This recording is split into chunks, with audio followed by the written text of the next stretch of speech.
जय भोलेनाथ। आप सभी का हमारे YouTube चैनल पर हार्दिक स्वागत है। आज आप सुनेंगे भगवान शिव और भगवान कृष्ण की अद्भुत कथा, जिसका वर्णन शायद आपने इससे पहले कभी नहीं सुना होगा। रास लीला, जिसके बारे में सभी ने सिर्फ सुना है, भगवान कृष्ण के सिवा वहां किसी और की उपस्थिति मानी ही नहीं थी। मगर इसका हिस्सा बनने के लिए भस्म से श्रृंगार करने वाले महादेव भी खुद को रोक नहीं पाए। भगवान कृष्ण के प्रेम में भगवान शिव ने भी गोपी का वेश धारण कर लिया और सुध-बुध खोकर जमकर रास लीला में थिरके। मगर कृष्ण भगवान ने उन्हें पहचान ही लिया, और जब भगवान कृष्ण ने उन्हें पहचान लिया तो शिव के इस गोपी स्वरूप को उन्होंने नाम दे डाला गोपेश्वर। तो आइए सुनते हैं रास लीला में भगवान कृष्ण की बांसुरी और गोपियों का आनंद देखकर आखिरकार क्यों महादेव भी खुद को रोक नहीं पाए। क्या है इसके पीछे की कहानी, आइए सुनते हैं। एक बार की बात है, कृष्ण कन्हैया यमुना नदी के किनारे बांसुरी बजा रहे थे। रास लीला प्रारंभ करने की तैयारियां चल रही थी और भगवान कृष्ण ने 6 मास की एक रात्रि करके मनमत का मानमर्दन करने के लिए महारास रचाया था। जब भगवान कृष्ण द्वारा महारास रचाया जा रहा था, तब भोले बाबा के कानों में भी महारास की गूंज गई। अब मनमोहन की मीठी मुरली ने कैलाश पर्वत पर विराजमान महादेव का मन भी मोह लिया। उनकी समाधि भी भंग हो गई। अब बाबा वृंदावन की ओर बावरे होकर चल पड़े। देवी पार्वती ने उन्हें रोकने का बहुत प्रयास किया। मनाकर देवी पार्वती थक गई, किंतु महादेव नहीं माने और भगवान कृष्ण के परम भक्त श्री आसुरी मुनि, देवी पार्वती, नंदी, श्री गणेश, श्री कार्तिकेय के साथ भगवान शिव वृंदावन के वंशीवट पर आ गए। वंशीवट जहां महारास हो रहा था और वहां गोकुल वासिनी गोपियां द्वार पर खड़ी हुई थी। पार्वती जी तो महारास में अंदर प्रवेश कर गईं, किंतु द्वार पालिकाओं ने भगवान शिव श्री आसुरी मुनि को अंदर जाने से रोक दिया। कहने लगी, हे मुनियों, हे श्रेष्ठ जनों, भगवान कृष्ण के अलावा कोई भी पुरुष इस एकांत महारास में प्रवेश नहीं कर सकता। उनकी बात सुनकर भगवान शिव कहने लगे, हे देवियों, हमें भी श्री राधा कृष्ण के दर्शनों की अभिलाषा है, अतः आप ही हमें कोई उपाय बतला दीजिए जिससे कि हम उनके दर्शन प्राप्त कर सकें। तब ललिता नाम की सखी कहने लगी, अगर आप महारास देखना ही चाहते हैं तो गोपी बन जाइए। मानसरोवर में स्नान कर गोपी का रूप धारण करके ही केवल महारास में प्रवेश किया जा सकता है। बस फिर क्या था, भगवान शिव अर्धनारीश्वर से पूरे नारी रूप बन गए। यमुना जी में स्नान किया तो श्री यमुना जी ने उनका श्रृंगार कर दिया। सुंदर बिंदी, चूड़ी, नुपुर, ओढ़नी और ऊपर से एक हाथ का घूंघट भी भगवान शिव ने कर लिया। अब साथ में युगल मंत्र का उपदेश भगवान शिव के कानों में किया। प्रसन्न मन से वे गोपी वेश में अब महारास में प्रवेश कर गए। जब अंदर पहुंचे तो भगवान शिव मोहिनी वेश में मनमोहन की रास स्थली में गोपियों के मंडल में मिलकर अपने अतृप्त नेत्रों से विश्वमोहन की रूप माधुरी का पान करने लगे। नटवर वेशधारी श्री रास बिहारी रस में श्री राधा जी और गोपियों को नृत्य और रास करते हुए देखकर भगवान शिव खुद को रोक नहीं पाए। बस फिर क्या था, वे खुद भी नृत्य करने लगे। उधर बांसुरी वाले मनमोहन ने ऐसी मोहिनी वंशी बजाई कि भगवान शिव अपनी सुध-बुध ही भूल गए। अब बनवारी से क्या कुछ छुपा है। भगवान कृष्ण ने सब कुछ जान लिया कि गोपी वेश में वे साक्षात भगवान शिव ही थे। भगवान कृष्ण महादेव के साथ थोड़ी देर तक तो नाचते रहे। थोड़ी देर के बाद जब वे भगवान शिव के पास पहुंचे तो भगवान कृष्ण कहने लगे, रास के बीच थोड़ा हास परिहास तो हो जाए, इससे रास का आनंद भी दोगुना हो जाएगा। और देखिए ना, कितनी देर से तुम सब गोपियां मेरे साथ नृत्य कर रही हो, लेकिन मैंने अभी तक तुम्हारा चेहरा तो देखा ही नहीं है, क्योंकि यहाँ पर कुछ गोपियां हैं जो घूंघट में हैं। और भगवान शिव जानते थे कि सबसे लंबा घूंघट तो उन्होंने ही कर रखा है। तब बाकी गोपियां कहने लगी, अरे प्यारे मोहन, आपसे क्या छुपा है, ये देख लो हमारा चेहरा। और ऐसा कहकर कुछ गोपियों ने अपना घूंघट उलट दिया।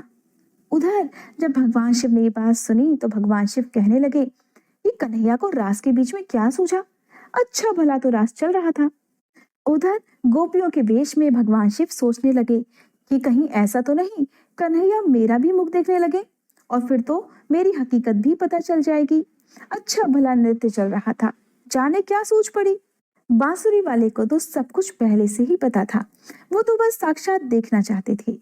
अब थोड़ी ही देर में भगवान कृष्ण ने सब की सब गोपियों से कहा कि तुम सब एक पंक्ति में खड़े हो जाओ और मैं बारी बारी से सबके मुख देखूंगा। भगवान शिव ने जब ये सुना तो बड़े प्रसन्न हुए। सोचने लगे, चलो अब तो काम बन गया। यहाँ तो महाराज में लाखों करोड़ों गोपियां हैं। जब सबकी सब पंक्तियों में खड़ी होंगी तो मैं तो सबसे अंत में पंक्ति में जाकर खड़ा हो जाऊंगा। फिर देखता हूँ कन्हैया कैसे मेरा मुख देखते हैं। लाखों करोड़ों गोपियों का मुख देखते देखते मेरा तो नंबर भी नहीं आएगा। ये सोचकर महादेव बड़े प्रसन्न हुए। उधर सबकी सब गोपियां एक पंक्ति में खड़ी हो गईं और महादेव जो थे वो उस पंक्ति के सबसे अंत में जाकर खड़े हो गए।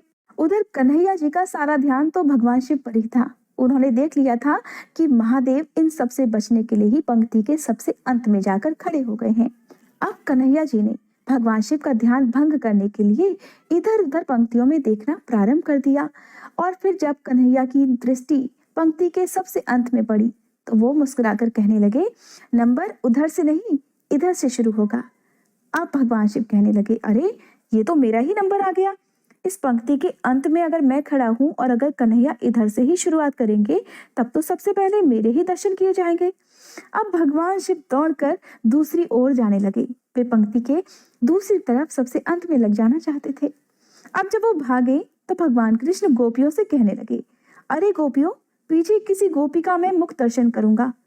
पहले इस गोपी का मुख दर्शन करूंगा जो अपना मुख दिखाने में इतनी लाज शर्म कर रही है। उधर भोलेनाथ सोच रहे थे कि अगर वो पंक्तियों के बीचों बीच जाकर छुप जाएंगे तो कन्हैया की नजर उन पर नहीं पड़ेगी, किंतु कन्हैया से कुछ नहीं छुपा था। अब उन्होंने दौड़कर भगवान शिव को पकड़ लिया और जैसे ही उनका घूंघट ऊपर किया कहने लगे, आओ गोपेश्वर आओ। ऐसा कहकर कन्हैया ने जोर से जयकारा बोला, बोलिए गोपेश्वर महादेव की जय। जब कन्हैया ने इस प्रकार जय जयकार की तो जितनी भी गोपियां और राधा रानी वहां पर थी वो सब इस गोपी के रूप को देखकर आश्चर्यचकित हो गईं। तब भगवान कृष्ण कहने लगे, राधे, ये कोई गोपी नहीं है, ये तो साक्षात भगवान शिव हैं और हमारे महाराज के दर्शन करने के लिए ही इन्होंने गोपी का रूप धारण किया है। तब राधा कृष्ण ने हंसते हुए भगवान शिव से पूछा, हे भगवान, आपने ये गोपी का वेश क्यों बनाया? महादेव को जब कोई बात सूझ न पड़ी और वो जान गए थे कि अब कन्हैया से कुछ भी छुपाना मुश्किल है, तब वे कहने लगे, हे प्रभु, आपकी यह दिव्य रसमयी प्रेम लीला महाराज देखने के लिए ही मैंने ये गोपी रूप धारण किया है। इस पर प्रसन्न होकर श्री राधा जी ने भगवान शिव से कोई वर मांगने के लिए कहा। तब भगवान शिव ने ये वर मांगा, हम चाहते हैं कि यहाँ आप दोनों के चरण कमलों में सदा ही हमारा भी वास हो और आप दोनों के चरण कमलों के बिना हम कहीं अन्यत्र वास ही नहीं करना चाहते। इसके बाद सुंदर महारास हुआ। भगवान कृष्ण ने इस महारास में बहुत अद्भुत नृत्य किया और भगवान शिव ने किया सुंदर तांडव, जिसका वर्णन अगर माँ सरस्वती भी करना चाहें तो वे भी नहीं कर सकती। इस महारास में खूब आनंद आया। भगवान कृष्ण ने ब्रह्मा जी की एक रात्रि ले ली, लेकिन गोपियां इसे समझ ही नहीं पाई। केवल अपनी गोपियों के प्रेम के कारण भगवान कृष्ण ने इस रात्रि को बढ़ाकर इतना दीर्घ कर दिया कि इस दिन इस रात्रि को रचाए जाने वाले रास को महारास का नाम दे दिया। गोपियों ने एक रात अपने कृष्ण के साथ प्राण प्रिय पति के रूप में बिताई, लेकिन ये कोई साधारण रात नहीं थी। ब्रह्मा जी की रात्रि थी जो लाखों वर्ष तक चलती रही। माना जाता है आज भी वृंदावन में निधि वन में हर दिन भगवान कृष्ण रास रचाते हैं। भगवान कृष्ण के लिए तो ये सब कुछ कर पाना संभव है, क्योंकि वो तो भगवान है। महादेव ने जब ऐसा वर मांगा तब भगवान कृष्ण ने तथास्तु कहकर कालिंदी के निकट निकुंज के पास वंशी वट के सम्मुख भगवान शिव को श्री गोपेश्वर महादेव के नाम से स्थापित कर दिया और फिर श्री राधा कृष्ण और गोप गोपियों ने उनकी पूजा की। तब भगवान कृष्ण ने उनसे कहा कि हे महादेव, ब्रज वृंदावन की यात्रा तभी पूर्ण मानी जाएगी जब व्यक्ति आपके भी दर्शन कर लेगा। आपके दर्शन किए बिना यह यात्रा अधूरी रहेगी। माना जाता है भगवान शिव वृंदावन में आज भी गोपेश्वर महादेव के रूप में विराजमान हैं और भक्तों को अपने दिव्य गोपी वेश में साक्षात दर्शन देते हैं। और यहीं गर्भगृह के बाहर देवी पार्वती, भगवान गणेश और श्री नंदी जी भी विराजमान हैं। आज भी शाम के समय भगवान का गोपी वेश में दिव्य श्रृंगार किया जाता है। बोलो भोलेनाथ भगवान की जय, कृष्ण कन्हैया की जय, राधा रानी की जय।